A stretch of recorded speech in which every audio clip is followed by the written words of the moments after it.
Saludarles, deseo estén muy bien. ¿Cómo se encuentran? Buenas tardes, licenciado. Hola, Wendy. Hola, ¿cómo están? Qué gusto saludarles. Bien, vamos a comenzar la plática del día de hoy. A ver, Cindy Lorena Méndez, muy buena tarde. Hábleme un poquito de lo que vimos el día jueves. Tuvimos clase, ¿verdad? Sí. Hábleme un poquito de lo que vimos el jueves, por favor, Cindy.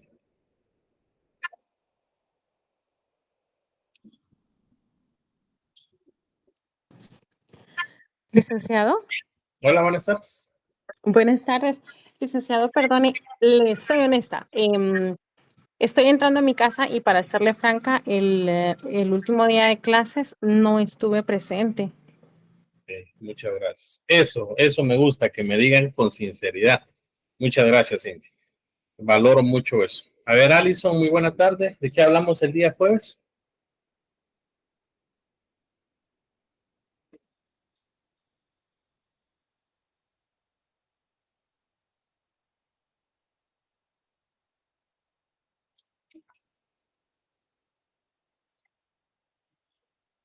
Marvin Cornelio.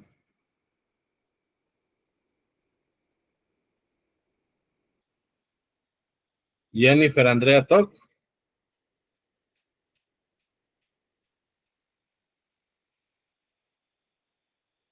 Beverly Johanna, ¿de qué hablamos el día jueves? Buenas noches, Lick. Soy Marvin Cornelio. Voy manejando ahorita en el vehículo y soy muy honesto. Últimamente, por cuestiones laborales, se me ha dificultado ingresar a clases. Ay, gracias. Buenas tardes, licenciado. Según lo que tengo escrito, fue la demanda colectiva. Ok. ¿Tienen alguna duda de lo que vimos el día jueves?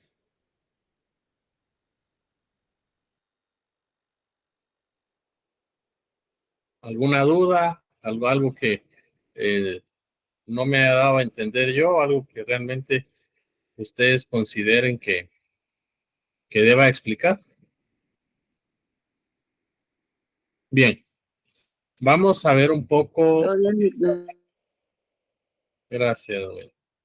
Vamos a ver, ya platicamos sobre la demanda colectiva, pues obviamente ya vimos el último día de clases que de una u otra manera los requisitos para la demanda colectiva, pues obviamente son los mismos que regula el artículo 332 del Código de Trabajo, con la salvedad de que de una u otra manera en la demanda colectiva, pues obviamente se debe de consignar el pliego de peticiones, que no es un pliego de posiciones, que no es lo mismo el apartado de peticiones que un pliego de peticiones como tal.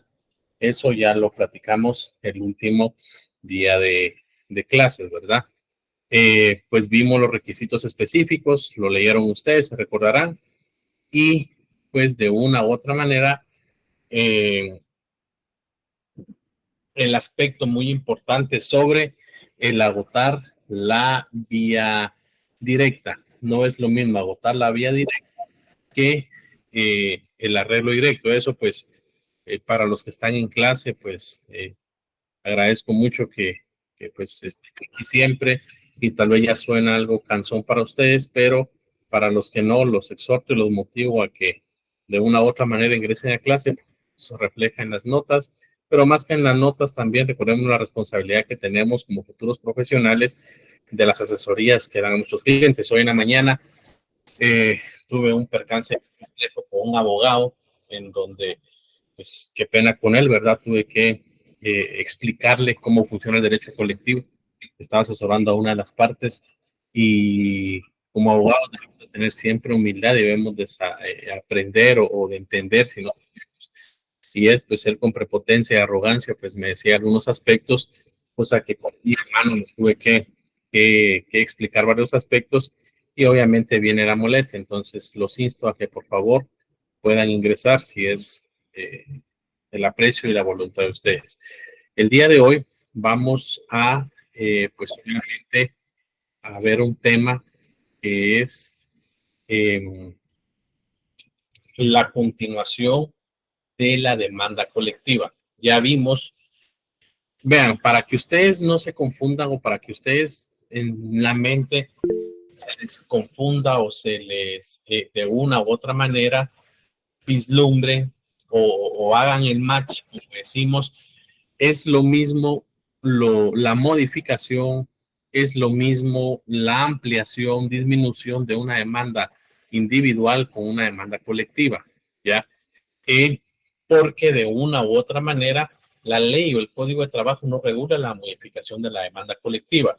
¿Y por qué no lo regula? Porque desde el momento en que se presenta, se plantea el conflicto colectivo, se entiende ya que de una u otra manera todo está claro desde el momento en que se presenta el pliego de posiciones.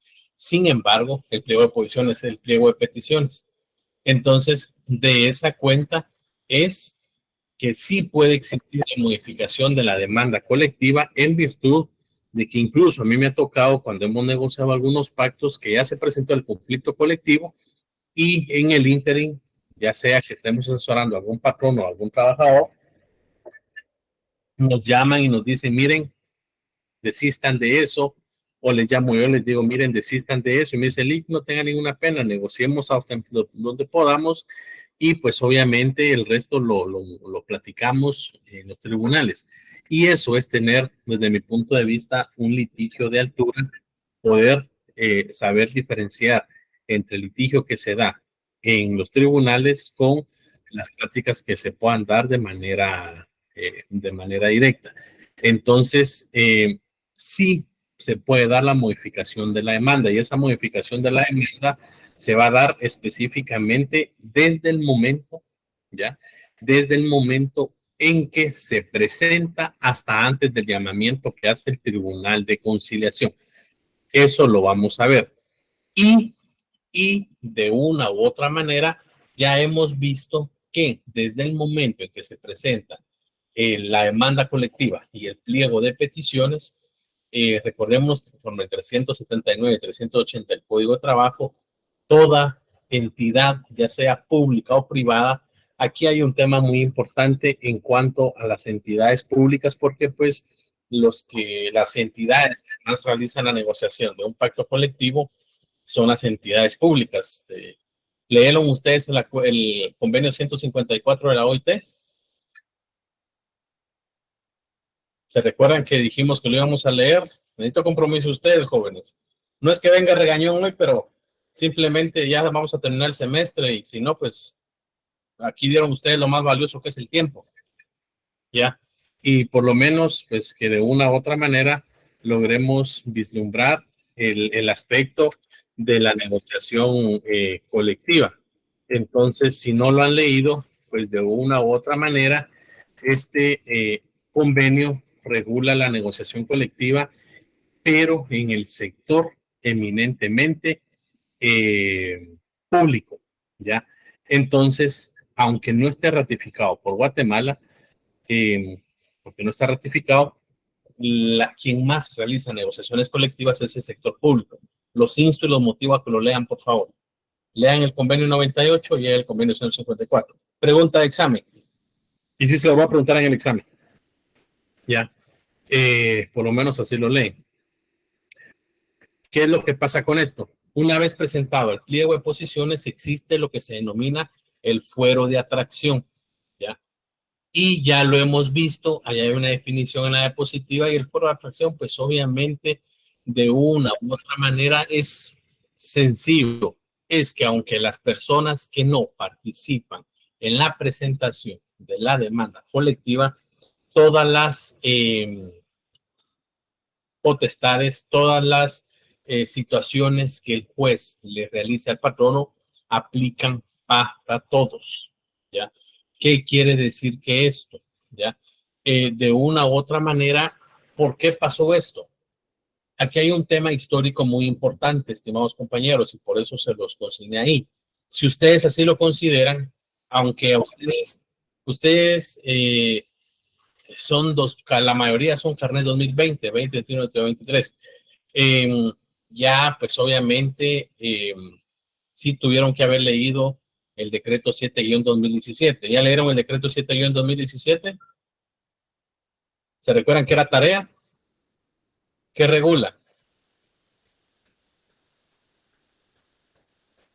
A ver, Obed, buenas tardes. ¿Qué regula el 7/2017?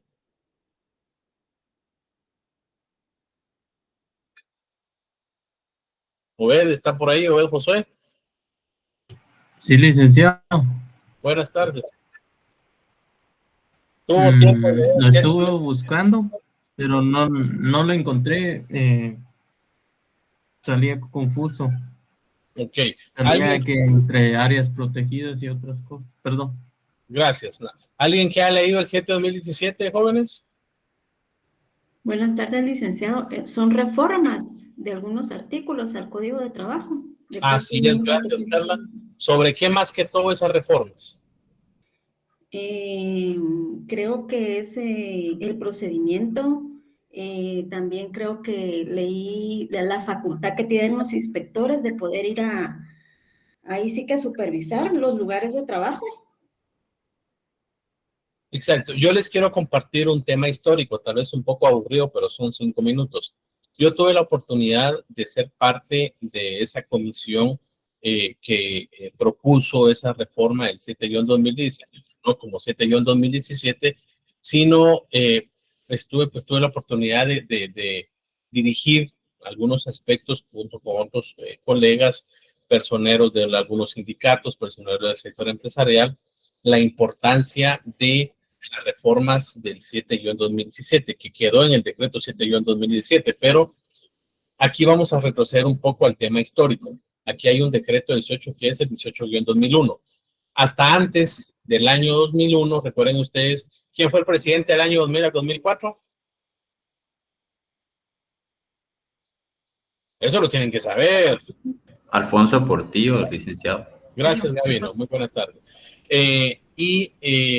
Pues obviamente el ministro en ese entonces, que fue Alfaro Mijangos, de una u otra manera, él propuso, porque él venía del sector eminentemente sindical, de una u otra manera existieron muchas presiones para que se modificara el Código de Trabajo. Y hasta antes del año 2001, el Código de Trabajo, los inspectores de trabajo tenían un poder sancionatorio inquisitivo, es decir, eran juez y parte. Entonces existía mucha corrupción, no quiere decir que ahora no exista, pero sí era un tema bien complejo y se dieron las reformas del Código de Trabajo por muchos aspectos. Una de las reformas que se dieron, que nos atañen el tema colectivo, es que hasta antes del año 2001 no existía dentro de la legislación guatemalteca el fuero de atracción. ¿Por qué?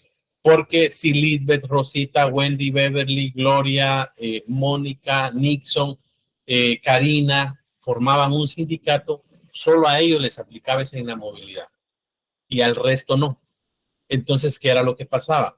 Que de una u otra manera el patrono o los asesores, yo respeto mucho la forma de litigio de los abogados, los asesores venían y convencían a todas aquellas personas que de una u otra manera no estaban involucradas y les decían, miren, pues obviamente ustedes, como no están involucrados, pero se apoyan, los vamos a despedir.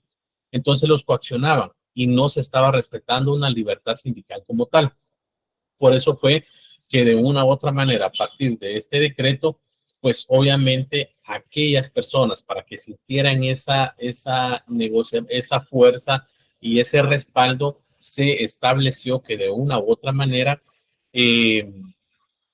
les aplicaba el fuero de atracción, aunque ellos no hubieran presentado el pliego de posiciones. Pero también hubo un tema muy importante que le quitaron el poder sancionatorio a los inspectores de trabajo. Es decir, ya los inspectores de trabajo no sancionaban como tal, y de esa cuenta es que se recuerdan cuáles son los 5 incidentes que regula el Código de Trabajo, jóvenes.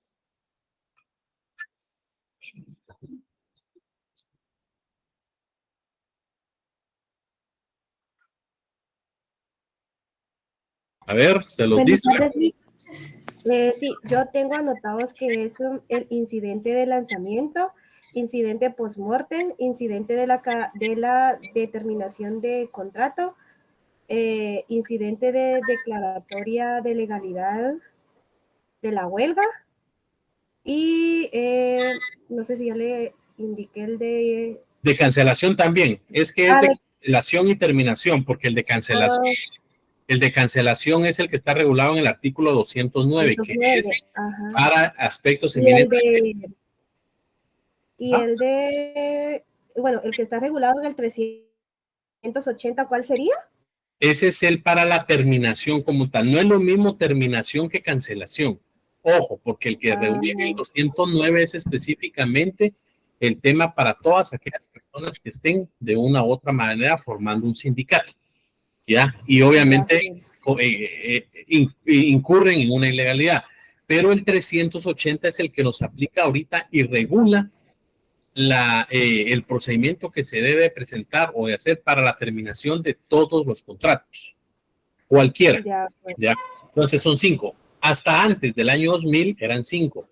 Después del año 2000, con la reforma del 18-2001, se da porque se queda en un impasse jurídico y por eso es que existen las sentencias de la Corte de Constitucionalidad en donde regulan que el poder sancionatorio ya no lo va a tener el inspector de trabajo, lo va a tener obviamente el organismo judicial y por muchos años el organismo judicial, ¿qué es lo que hacía el inspector? El inspector de trabajo se apersonaba al lugar, se apersonaba al centro de trabajo y de una u otra manera, pues si incumplía, presentaba un incidente y se iba a una jurisdiccional.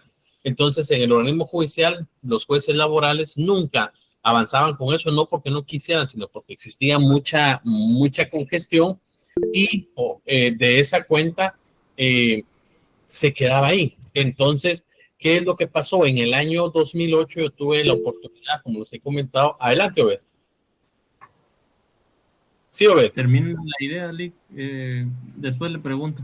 Ok, entonces tuve la oportunidad pues, de ser parte, de ser funcionario y ahí tuvimos la visita de la presidenta, por decirlo así, del Consejo de Administración de la OIT y en el año 2009 en Guatemala, lean algo, por favor, busquen en internet y busquen en internet algo que se llama el Libro Blanco de la OIT, recomendaciones para Guatemala.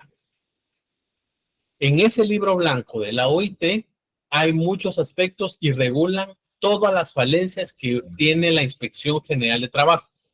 Y dentro de ellas existe, pues obviamente, la imposibilidad legal y material que tiene un inspector de trabajo para ejercer su función como tal. En Brasil, a un inspector de trabajo se le denomina un policía de trabajo. En Guatemala, las dos figuras más importantes del ámbito administrativo, ¿saben ustedes que los dos funcionarios o servidores públicos más importantes en Guatemala que producen plena fe o plena prueba sus informes son dos? ¿Saben ustedes quiénes son ellos? El agente de la Policía Nacional Civil y el inspector de trabajo. ¿Por qué? Porque obviamente están robustecidos de una fe pública como tal, y ahí incurre lo que se llama, o ellos conllevan a lo que se denomina la fe pública administrativa. De esa cuenta es que en el año 2009 se creó o se dio origen al Libro Blanco, y la OIT nos iba a llevar, con base en lo que establece el artículo 26 de la Constitución de la OIT. ¿Se recuerdan que ya les pasé la Constitución de la OIT? Lean el artículo 26, por favor. Ahí regula lo que se llama comisión de encuesta. Y para su acervo cultural, busquen ustedes en internet Comisión de Encuesta en Guatemala, OIT, y ahí van a salir todos los aspectos que de una u otra manera estuvimos como país latentes, no sé si es la palabra correcta, se me fue ahorita, pero estuvimos de una u otra manera propensos a que nos establecieran una multa. Entonces esas discusiones venían desde el año 2012, yo las dejé en el año 2016, 17, pero el año 2015, el año 2016 que entraron los nuevos legisladores, pues nos volvimos a reunir. Yo ya no estuve presente en los últimos 11, 12 meses, en el último año, de cómo quedaron las reformas, pero contienen parte de todo lo que habíamos platicado. Y sencillamente lo que se hace es venir y busquen ustedes, por favor, el reglamento orgánico interno del Ministerio de Trabajo del año 2012. Se creó algo que se llama la función del delegado departamental. Vamos a hablar, no es la clase porque es derecho colectivo, pero vamos a explicarles, si nos da tiempo, qué fue lo que se hizo en el Ministerio de Trabajo, que lo que se hizo en el aspecto administrativo se trasladó únicamente a la ley. Y la ley lo que regula es venir y establecer, ¿ya?, ese procedimiento como tal de incluir al delegado departamental en el Código de Trabajo, el régimen sancionatorio, y por eso es que se crea el juicio de faltas laborales, ¿ya? Entonces, de esa cuenta es que desde el año 2001 hasta el año 2017 no existía una reforma en el Código de Trabajo, y por eso es que se da el fuero de atracción. Y ese fuero de atracción lo que hacía es específicamente, o lo que hace es específicamente venir y garantizarle a las personas que pueden ejercer la libertad sindical con toda tranquilidad. Yo les rogaría que lo puedan leer cuando ustedes puedan, por favor, y de esa cuenta establecer lo que se conoce como el fuero de atracción. Continuando con esto, dígame, Obed, perdón, usted quiere hablar.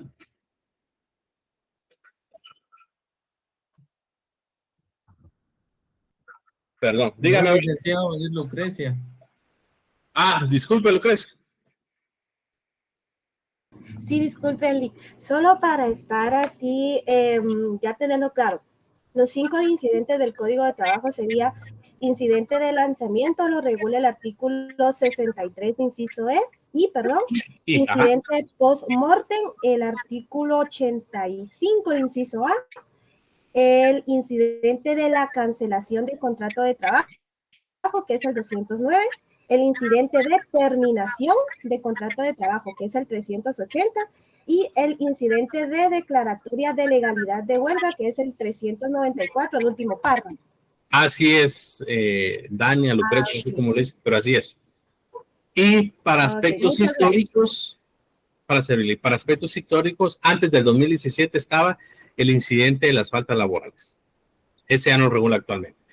Entonces, hablando o continuando con el tema del fuero de atracción, pues obviamente lo que hace este fuero de atracción es venir y garantizar que de una u otra manera, ¿ya? Las personas que no presentan o suscriban el pliego de peticiones, que no suscriban la proposición o la propuesta del convenio colectivo, no corran el riesgo de venir y que de una u otra manera sean despedidos como tal. ¿Me explico? Las prevenciones las hemos visto en los dos artículos. Yo creo que ya lo hemos leído lo suficiente y para ir avanzando no los vamos a leer. Pero ya hemos leído el artículo 379, ¿se recuerdan ustedes? Y 380. Sí leamos, por favor, el artículo 379. Alguien que me lo lea, por favor. Con gusto lo leo, licenciado. Gracias. Artículo 379. Desde el momento en que se entregue el pliego de peticiones al juez respectivo, se entenderá planteado el conflicto para el solo efecto de que patrones y trabajadores no puedan tomar la menor represalia uno contra el otro, ni impedirse el ejercicio de sus derechos. Si el patrono infringe esta disposición, será sancionado con multa igual al equivalente de 10 a 50 salarios mínimos mensuales vigentes para las actividades no agrícolas.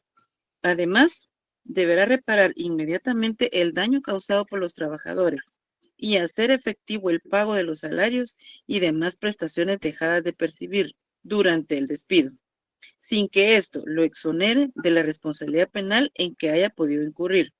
Si la conducta del patrono dura más de 7 días, se incrementará en un 50% la multa incurrida. Si es trabajador o si fuera colectivamente un sindicato, quien infrinja esta disposición será sancionado con una multa equivalente de 1 a 10 salarios mínimos mensuales para las actividades no agrícolas y estará obligado a reparar los daños y perjuicios causados. Gracias, Wendy. Es decir, artículo 379 regula dos derechos y decisiones importantes. Uno, para que no tomen la represalia o la menor represalia. Es decir, si estás presentando un conflicto colectivo, tengo la tranquilidad y tengo la libertad de que me van a garantizar mi derecho. Y dos, tener la mano para que de esa cuenta se pueda ejercer ese derecho como tal, es decir, se tenga la libertad de que de una u otra manera se pueda ejercitar libremente ese derecho. Eso es un tema muy importante. Y el artículo 380, que ya lo hemos leído, pues obviamente no quiere decir, jóvenes, y esto es un tema muy importante porque cada quien, pues obviamente trabaja de la mejor o de la forma que considere. Yo asesoro a patronos y a trabajadores y hay abogados que le dicen al trabajador, al patrono, mire, si usted por favor evite a toda costa que le plantee un conflicto colectivo, porque si le plantea un conflicto colectivo, disculpen la palabra, ya se jodió, ya no puede despedirlos. Eso es mentira. Ningún trabajador tiene una patente de corso, es decir, patente de corso significa una patente vitalicia, como para no poder ser despedido. Y yo he despedido, bueno, no yo pues, yo he iniciado trámites de despido de trabajadores cuando están emplazadas las instituciones. Simplemente lo que hacemos es documentar y demostrarle al juez que el trabajador incumple con alguno de los requisitos o alguna de las causales que establece el artículo, y les voy a dar el tip, el artículo 77 del Código de Trabajo, que lo que establece algunos de los acuerdos, algunos de los aspectos que establece el pacto colectivo, si es que es una nueva negociación, y que establece algunos de los aspectos de reglamento. Entonces, sí se puede despedir, pero hay que iniciar un incidente de terminación de la relación laboral. Y aquí, de una u otra manera, ustedes, Dios mediante, y si les gusta laborar, pues van a ser abogados laboralistas. Y ojalá lleguen a asesorar a algunos funcionarios públicos. ¿Qué es lo que pasa? Y lo van a ver en enero, y ya no vamos a estar hablando porque el curso pues ya va a finalizar, pero no enero, sino febrero. Van a existir los despidos masivos.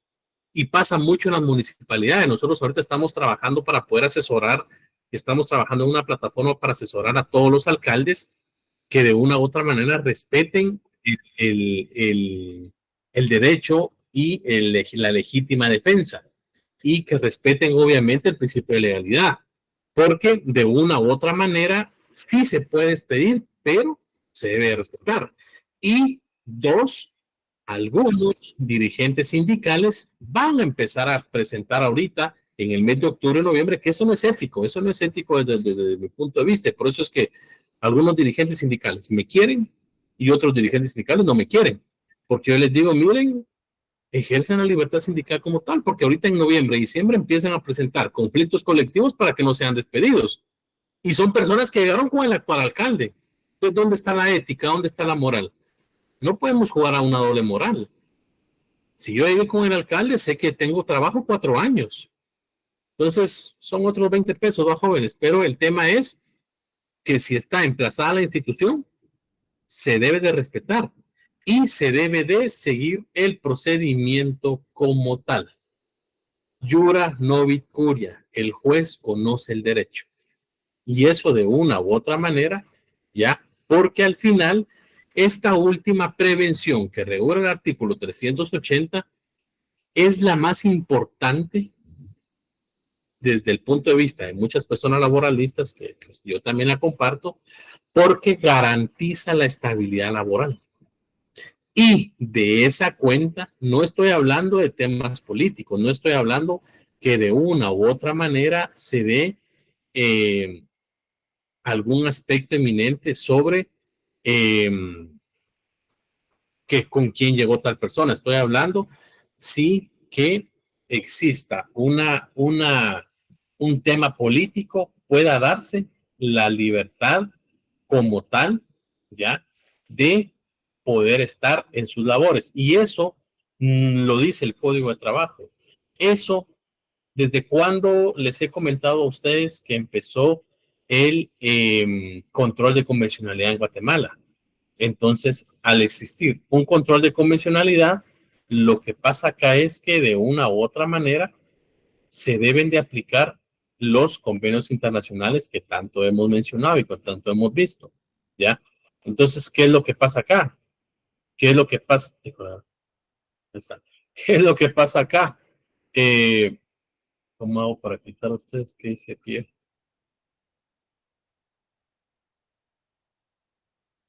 Bueno, ¿qué es lo que pasa? ¿Leen ahí? Sí, Alguien que, licenciado. alguien que no, bueno, ¿y qué establece el artículo 7 del protocolo de San Salvador? Que el protocolo de San Salvador es el protocolo adicional a la Convención Americana sobre Derechos Humanos en materia de derechos económicos, sociales y culturales. Y vean, ya lo hemos leído, vean el artículo 7, inciso D. La estabilidad de los trabajadores en sus empleos de acuerdo con las características de las industrias y profesiones y con las causas de justa separación. Ojo, causas de justa separación, ¿ya? ¿Qué significa eso? No significa que no se pueda despedir. Si viene Lisbeth, y es un ejemplo, Lisbeth, no se va a enojar, y aunque esté emplazada la institución y dice, bueno, como ya está emplazada, llego tomada al trabajo, llego a la hora que quiera, falta una semana, y el inciso G del artículo 74, 77 regula que la persona puede ser despedida si incurren en esas características, en esas causales. Entonces, ¿qué establece el convenio? ¿Ya? Con las causas de justa separación. Y en los casos de despido injustificado, el trabajador tiene derecho a una indemnización o a la readmisión en el empleo. ¿Ya? Entonces, ¿qué es lo que pasa cuando existe un conflicto colectivo? Que los despiden y les vale un pepino. No es la palabra correcta, pues, porque somos profesionales. Les vale o les da igual lo que piense la persona. Entonces, ¿quién es el afectado? ¿Ustedes creen que el afectado es el trabajador? Inmediatamente, sí. Pero el afectado va a ser el pueblo de Guatemala. ¿Y saben por qué? Ahí les doy un punto de tesis. Ahí les doy un punto de tesis de las reformas a la ley de propiedad y responsabilidad de funcionarios públicos. ¿Por qué? Porque el alcalde, el funcionario público que despida a una persona debe de pagar con sus propios bienes, con sus propios recursos, esos salarios caídos. Ese es un buen punto de tesis. Yo siempre lo propongo, no sé si ya está, porque lo propongo bastante. Porque al final, Beverly, que es un ejemplo, Beverly, no se enojar, Beverly llega de viceministra de algún lugar o de directora. Me sacan a todos los de aquí porque tengo que meter a mis amigos. Momento, no es así. Y no me importa y que se dé la reinstalación y de igual manera yo voy a estar 2 años y eso tarda 4 años. ¿Y quién va a pagar? Beverly se va a finales de su gestión, se lava las manos, le paga su indemnización, ya cumplió con sus amigos, puede que sean buenos, puede que no sean tan buenos, ¿ya? Y cuando regrese a reinstalados, ¿quién le va a pagar? El ministerio. Recursos, dinero que está destinado para otra cosa, les paga los salarios caídos. Entonces, por eso nosotros, con un grupo de amigos, impulsamos la reforma salarial de propiedad y responsabilidad de funcionarios públicos para que ese dinero sea pagado del salario del funcionario, o sea, responsabilidad de él. Yo sé que no gusta lo que digo, pero es que solo así vamos a empezar a disciplinarnos, jóvenes. Entonces, ¿pero por qué les digo esto? Ya vamos a regresar a la clase. Porque existe de una u otra manera,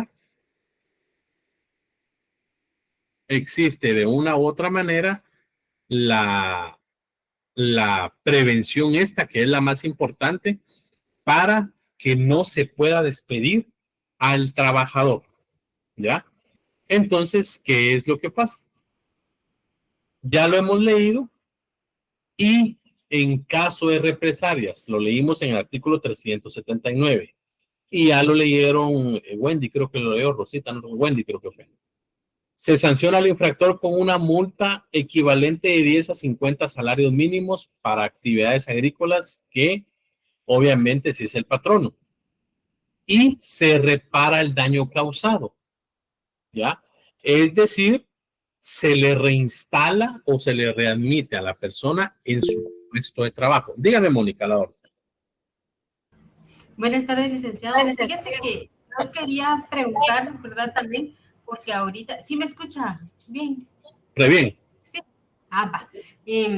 Ahora los sindicalistas también protegen a las personas que están por el renglón 029, porque ahorita a finales de todos los años ellos mandan una circular donde dice que todos los 029 también están protegidos, y yo lo que quisiera saber es si estos 029 pueden formar grupos coaligados, porque aunque ellos no sean considerados como servidores públicos, ellos ahora tienen una seguridad cuando trabajan, que cuando les rescinden su contrato o no no hacen la renovación el otro año, ellos demandan, se van 3 años y regresan y les dan un platal porque les dan todo lo que no les dieron.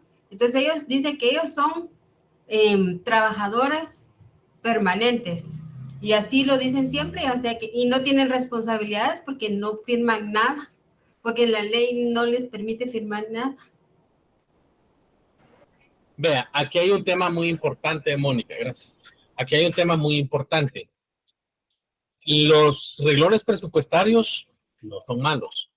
Vuelvo y repito, es que vean, jóvenes, no solo llegar a ser funcionario público.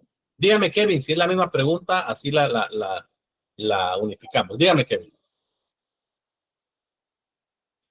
Kevin, se le levantó la mano. Bueno, Mónica tocó un punto muy importante que me voy a tomar 5 o 6 minutillos. El reglón presupuestario 029 no es malo, ya lo hemos hablado. El subgrupo 18 no es malo. Lo malo es la forma en que los contratan las personas. Vuelvo y repito, la responsabilidad de los servidores y funcionarios públicos. No es lo mismo un servidor o un funcionario público. La definición la encuentran en el artículo 4.5 del reglamento de la ley del servicio civil. Yo ya se las había dicho. Pero si usted está 029 y usted no cumple con los 5 requisitos, con las 5 características de la relación laboral, no es usted un trabajador. Pero ¿qué es lo que pasa? Si de una u otra manera usted lo contratan y simulan la relación laboral, claro que usted va a ser un trabajador. Entonces, ¿qué es lo que pasa? Lo que pasa ahorita es venir y decir, bueno, en diciembre se renuevan los contratos y ahí, claro, existe una clara simulación. Pero mientras no exista una declaración judicial, el funcionario público dice, miren, yo para efectos de Contraloría, porque la Contraloría le tienen un temor, le temen más a la Contraloría que al Ministerio Público, ¿ya? Y no tiene que ser así, porque si hay algún auditor aquí, lo estoy hablando de manera académica, los auditores son auditores, pero desconocen, no todos, pues, de muchos aspectos de cómo funciona el aparato estatal. Y se van a hacer auditorías a MISIBI, y no es lo mismo hacer una auditoría en el Ministerio de Comunicaciones que hacer una auditoría en el Ministerio de Ambiente o en el Ministerio de la Defensa. Entonces, ¿qué es lo que pasa con eso?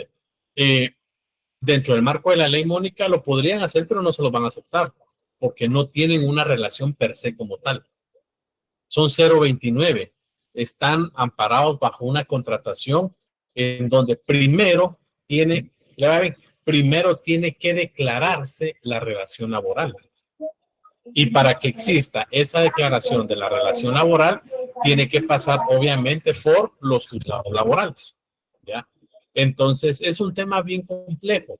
2, que se puedan amparar, pues bueno, lo que hacen es venir y ya no me renuevan contrato. No tengas pena. Te vamos a presentar el incidente y ahí se tardan, ¿qué? 1 o 2 años, salarios caídos. Y hay personas que es su modus vivendi, es decir, bueno, entonces me despidieron de acá, ya no me renovaron, pues obviamente planteo la reinstalación. Por eso es que tiene lógica que en la Ley General del Presupuesto, la de 1997, no la ley como tal, en la cual regula que ninguna persona ya amparado en la Constitución puede recibir 2 remuneraciones del mismo patrono. Si Nixon está trabajando en el Ministerio de Comunicaciones y lo despiden o lo rescinden y después se va al Ministerio de Trabajo o al Ministerio de Cultura, su patrono sigue siendo el Estado. Entonces, no puede venir a recibir 2 remuneraciones. Existe una dualidad que se hace la ley, se hace la trampa, ¿va, jóvenes? Si aquí es 011 y es 029, ahí se contradice el propio Estado. Es que le estamos pagando, pues aquí es una persona prestadora de servicios. Entonces sí se puede, pero no sé, Mónica, tal vez me desvíe su pregunta. No pueden hacer un grupo coaligado porque al final no se lo va a aceptar el patrono, porque le va a decir no está catalogado como un trabajador. A que cumpla las características, pero tiene que declararlo el juez. Y 2, que están dando una circular que se amparen, ellos lo pueden hacer. Y ya viene la lucha como tal. No sé si quedó claro, Mónica, o me fui por otro lado. Clarísimo, licenciado. Solo para terminar, fíjese que ahora estas personas que están por 029 están muchísimo mejor que todos los servidores públicos presupuestados, porque ellos no tienen horario, no tienen, no les exigen los productos como debiera ser. Y entonces, cuando uno dice, mire, ¿por qué no les dicen a ellos que vengan al horario, verdad? Aunque no marquen, porque no pueden marcar. Es que a ellos no se les puede exigir nada, dicen, ¿verdad? Y entonces, y ahora sí. Y entonces ahora ellos están mucho mejor que nosotros. Ahora sería mejor pasarse al 029 para tener todos esos beneficios que tienen, ¿verdad? Pero sí está bien, licenciado. Sí, Mónica, ya para concluir, creo que aquí es un tema de responsabilidad social para todos, compañeros. Yo siempre les digo, ojalá, y lo digo de corazón, pues, porque mi papá, que en paz descanse, y mi mamá decían, uno no tiene que ser egoísta con el prójimo, porque si el prójimo está mejor, le va a ver y capaz que lo ayuda a uno. Pero ojalá ustedes lleguen a ser funcionarios, servidores, ministros, viceministros, presidentes, vicepresidentes, pero nunca olviden de dónde vienen. Y al final se ha desvirtuado el Estado. No se trata de que sale mejor. Lo que pasa es que se debe de tener una responsabilidad clara sobre las posiciones que se tienen. ¿Desde cuándo se tiene que dar la reclasificación de puestos, salarios y funciones en la administración pública? Y no se hace. ¿Ya? Entonces, sí, un 0.29, pues obviamente de conformidad con la ley anual del presupuesto, un servidor público puede ganar, un prestador de servicios puede ganar hasta un máximo de 30,000 quetzales, ¿ya? Que son los asesores de una u otra manera. Dos, que no lleguen, eso les va a beneficiar porque no marcan, pero hay muchas personas que no cumplen con los requisitos, no llegan, incluso hasta los de las plazas fantasmas, porque hay que decirlo, después andan demandando. Ya, creo que ahí es donde viene la doble moral, la doble ética. Pero por eso ustedes, ojo, tienen que prepararse, jóvenes, en temas laborales. No porque para uno que es laboralista, uno dice mejor que no, porque al final, si no, pero no, uno no tiene que ser egoísta. Y al final, yo siempre les he dicho a ustedes, no tomando en cuenta relaciones familiares, ni no tomando en cuenta relaciones sentimentales, de un 100% de las relaciones personales, un 100% quieren tener trabajo. ¿Por qué se metieron ustedes a estudiar en la noche? Platiqué con, no sé, se me fueron ya creo yo, las dos personas que me dijeron que por temas laborales se les ha complicado empezar. Entonces, todos estamos trabajando. Entonces, pero sí, de esa cuenta, pues sí tendría que darse una reestructuración. ¿Qué es lo que pasa con esto? Continuando ya con la clase. Lo que pasa con esto es que obviamente está la ley, pero no la van a cumplir. La ley no la van a cumplir. Pues el artículo 379 es claro, pero no existe esa coercibilidad. Y antes de que se creara el Ministerio de Desarrollo, la cenicienta del Estado era el Ministerio de Trabajo. El Ministerio de Trabajo tenía 650 cuando estuvimos ahí, 650 millones de presupuesto anual, pero eran 500 millones para adulto mayor y 130 para el ministerio, los cuales eran como 60,000 quetzales, 60 millones para temas, un poquito más para temas de funcionamiento. Entonces, no hay para inversión. Entonces, no existe esa fuerza coercitiva como tal, ¿ya? Y de esa cuenta es que si la multa persiste, ¿ya?, se sanciona al infractor de 10 a 50 salarios mínimos. ¿Y cómo va a pasar eso? Uno, por conocimiento de oficio, que eso nunca pasa. El juez, aunque sepa, le va a decir, mira, preséntame tu denuncia. En temas laborales, el juez sí puede actuar, lo que se denomina el ultra petit. ¿Se recuerdan ustedes qué es ultra petit? Resolver de oficio, actuar de oficio, ¿ya? Y por denuncia. Y de un 100%, un 100% de las reinstalaciones se dan por denuncias que presenten los afectados. ¿Y cómo vas a dar la denuncia?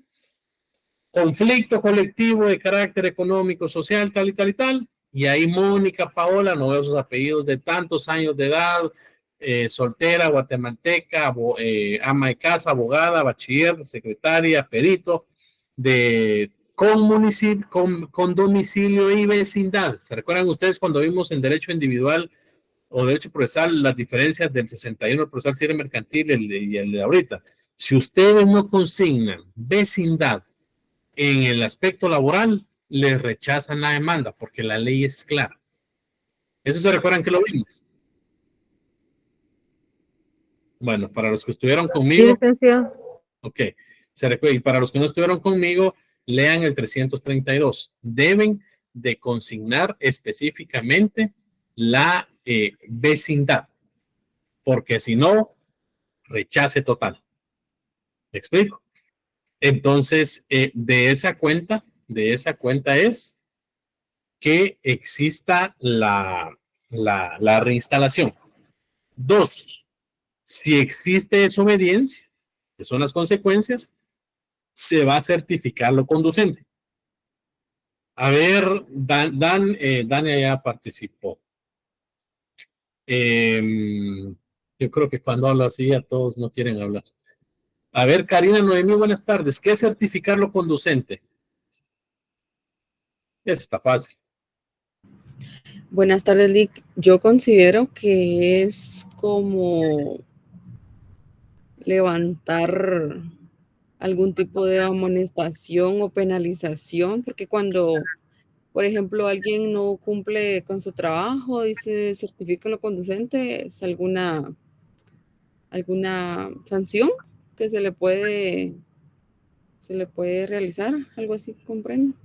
Gracias por su aportación. Vean, aquí estamos para aprender todos. Sí, en el aspecto, dígame, Obed. Licenciado, como dijo en la demanda laboral, también es aplicable la ley de tramitación electrónica. Al momento de presentar el escrito, ¿se tiene que consignar a un casillero electrónico o no es aplicable, dado que es una materia autónoma, como Gracias. el administrativo? Disculpe. Ahorita respondo eso. Solo para concluir con lo de Karina, certificar lo conducente, Karina, en tema administrativo, si es lo que usted dice, bueno, te voy a certificar o te voy a sancionar, pero ya en temas eminentes judiciales, cuando dicen certificar lo conducente, significa si usted está desobedeciendo, remitimos a la vía penal su actuar.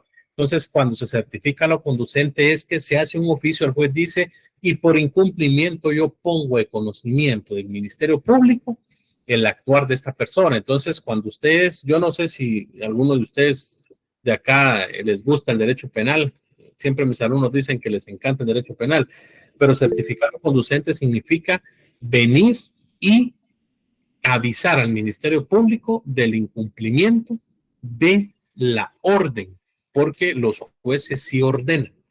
Entonces, ahí inicia el procedimiento penal.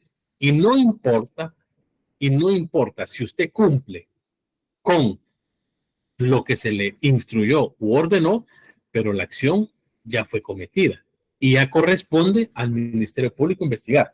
Eso es certificar lo conducente, Karina y compañeros. Ahora bien, con la pregunta de Obed, sí es una rama, sí es una norma autónoma.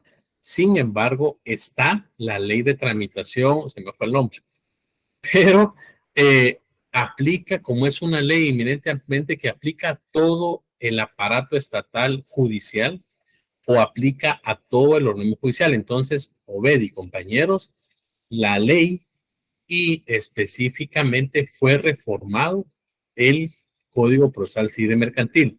Aquí, de una u otra manera, si nos vamos al 332 del Código de Trabajo, no sé si lo tienen a la mano, ¿ya? Si lo tienen a la mano, establece lugar donde recibe notificaciones, ¿ya? Nombres y apellidos del solicitante, edad, estado civil, nacionalidad, profesión, oficio, vecindad y lugar donde recibe notificaciones. Nombre y apellido de las personas o personas a quienes se reclama un derecho o contra quienes se ejercita una o varias acciones e indicaciones del lugar en donde pueda ser notificadas. Vean lo bonito que es este código de trabajo que a pesar de ser de 1960 y algo, al final sigue a la vanguardia. ¿Por qué? Porque sí, Obed y compañeros le aplica todo el proceso o todo el procedimiento de las notificaciones electrónicas. ¿Qué es lo que hace uno? Yo, Obed Josué Estrada, no logro ver su apellido, de tantos años de edad, soltero, guatemalteco, estudiante, este domicilio y vecindad en tal y tal, actúo bajo el auxilio, dirección y procuración del abogado Jesús Augusto Recio Hernández y señalo como lugar para recibir citaciones, notificaciones, emplazamientos, el casillero electrónico. Porque si usted se da cuenta, Obed, aquí solo regula lugar donde recibe notificaciones. Hasta en eso se platicó con los legisladores para que lograra encasillar en el Código de Trabajo y en otras leyes. Y por esta única vez y por ignorar el lugar de residencia, puede ser notificado tal y tal. Entonces, ahorita voy a ver, cuando ya le notifican a usted que es el demandado, le dicen y se le previene para que señale casillero electrónica. En caso contrario, se notificará por los estados del tribunal. Esa ley aplica para todos. Dígame, a ver. Licenciado, eso estaba buscando y en este caso puntual que es un conflicto colectivo, ¿qué casillero se tendría que indicar, dado que es una colectividad la que está planteando la demanda? Sí, aquí hay un tema muy importante. ¿Por qué? Porque en estos casos los sindicatos siempre actúan bajo el auxilio de un abogado. Aunque la ley no regule, es un derecho vigente, más no positivo, siempre los sindicatos siempre actúan bajo el auxilio de un abogado. Y lo que se está haciendo ahorita es que están actuando y estamos poniendo el casillero de nosotros. Ya, entonces es el casillero del abogado. No sé si quedó claro. Sí, que incluso podría ser un buen punto de tesis. Modificaciones o reformas al Código de Trabajo para que a las organizaciones sindicales se les aperture un casillero electrónico. Si miren ustedes, el derecho es tan amplio y tan bonito que solo hoy tocamos como unos 10 puntos de tesis.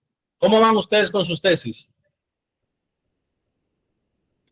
Regular, licenciado. Por ahí ya tengo un tema, pero todavía no sé cómo plantearlo. Siento muchas dudas y no tengo con quién preguntar. Pues ahí les preguntamos, ahí vamos a tomarnos un tiempo si ustedes quieren cuando finalice la clase. Están en tiempo. Yo siempre les recomiendo, la clase me refiero al semestre, yo siempre les recomiendo a mis alumnos, ustedes pueden ingresar su tema habiendo cursado 40 cursos. Y yo creo que ahorita, cuando ustedes, Dios mediante, finalicen, ya llevan 40 cursos. Lo que más cuesta en la universidad es la tesis, jóvenes. Entonces, no pasen lo que pasan muchas personas de que se quedan con la tesis 2-4 años. Si ustedes lo consideran, porque eso es algo voluntario. Yo creo que terminamos clases, ¿qué? 15, 16 de noviembre o algo así. Entonces, podemos organizar un día después, si ustedes quieren, o la semana siguiente, y con el mayor de los gustos, fuera de clases, para el que quiera, pues preguntan los temas, si son laborales, si no son laborales, pues obviamente, pues yo siempre asesoro tesis en la universidad, y en algunas universidades, entonces con mucho gusto los podemos platicar. La idea es que ustedes logren avanzar.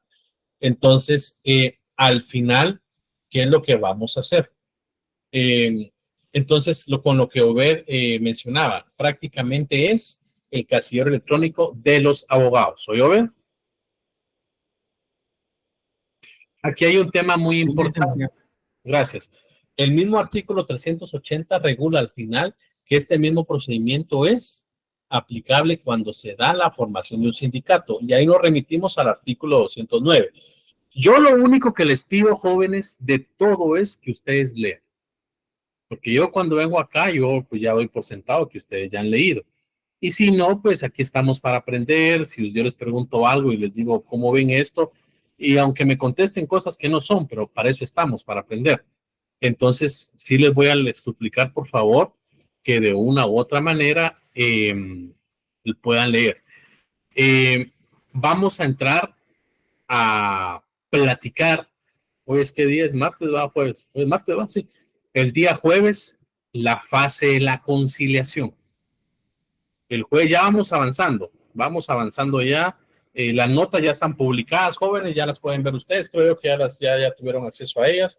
Y pues obviamente en general están relativamente bien, pero quiero, pues, si tienen alguna duda, la resolvemos.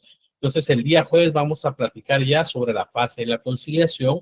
Terminando la fase de la conciliación, ya venimos y todos, o los que quieran, porque no es obligatorio, con código en mano, y vamos a hablar sobre los 11, 12 pasos que regula todo el procedimiento de el Tribunal de Conciliación.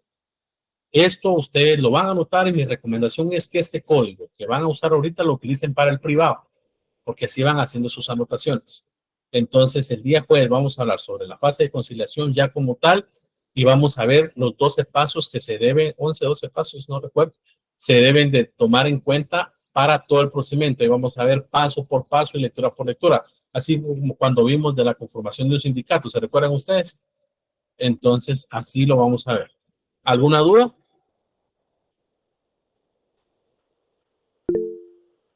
Dígame, Obed. Licenciado, tengo una duda sobre el artículo 15 de la ley de sindicalidad, bueno, el convenio 97. En el último artículo dice sobre los convenios, en dado caso, ¿cómo lo interpreté? Disculpe, licenciado, porque la verdad no. Dice que cuando haya una modificación, tiene que ser algo que no contraríe lo que se hizo. Disculpe, la anterior convenio. ¿Qué? ¿Es así como lo entiendo o está mal? Léalo, por favor, porque no tengo a la mano el convenio. Le mentiría si dijera así es. Léalo. Era 98, perdón. Sí, 98, sí. En el caso de la conferencia, adopte un nuevo convenio que implique una revisión total o parcial del presente y a menos que el nuevo convenio tenga disposiciones en contrario, menciona los dos incisos. No sé si se los leo o... Sí, léalo. La ratificación por miembro del nuevo convenio revisor implicará ipso iure la denuncia inmediata de este convenio, no obstante las disposiciones contenidas en el artículo 11, siempre que el nuevo convenio revisor haya entrado en vigor. A partir de la fecha que entre en vigor el nuevo convenio revisor del presente convenio, cesará de estar abierto a la ratificación por los miembros. Gracias. ¿Cuál es su pregunta? O en general, tal vez me perdí. Mi duda es que en dado caso un nuevo miembro ingrese y se tenga que modificar el convenio o no. No, aquí, miren, si aquí tenemos tanto que hablar que un semestre no alcanza, pero los convenios se discuten de manera tripartita. Ahorita con la tecnología, yo les recomiendo que ustedes, un tiempecito que tengan, ingresen a YouTube o al Google y pongan Conferencia Internacional de Trabajo o pongan Consejo de Administración de la Organización Internacional de Trabajo. Un convenio como tal se discute de manera colectiva, de manera tripartita. Tripartita significa gobierno, sector empleador, sector trabajador. Y al decir de manera tripartita es una gran discusión. Entonces, lo que hacen ya los estados es, después de haberse discutido, después de haberse platicado, cuando hablo de discutido me refiero a platicado, cuando hablamos de discusión automáticamente nosotros nos vamos a alegatas, pero discutir es hablar, ¿ya? Entonces, un estado lo va a adoptar y tiene un año para decir, bueno, pues siempre no gracias o siempre sí gracias para poder anunciarlo. Entonces, ese convenio se va a modificar de manera general y es muy difícil que se modifique, pero es una pregunta válida. ¿Cómo se va a modificar? Teniendo el acuerdo y el consenso de todos los países. Y el país que ratifique el convenio solo llega, se adhiere a lo que ya está. Pero si en dado caso se ratifica este convenio, se tiene que discutir con más de los 100, 180 integrantes que conforman los países de la Organización Internacional del Trabajo. Y imagínense si aquí en Guatemala no nos ponemos de acuerdo 3 personas, ahora imagínense ustedes las posiciones, porque ahí se ven muchas posiciones políticas de discusiones de los países. Entonces, en dado caso, atendiendo a su pregunta, a ver si se tendría que modificar, tendría que tener el respaldo y el consenso de todos los países. Y el país que lo va a adoptar ahorita, lo tiene que adoptar tal y como está.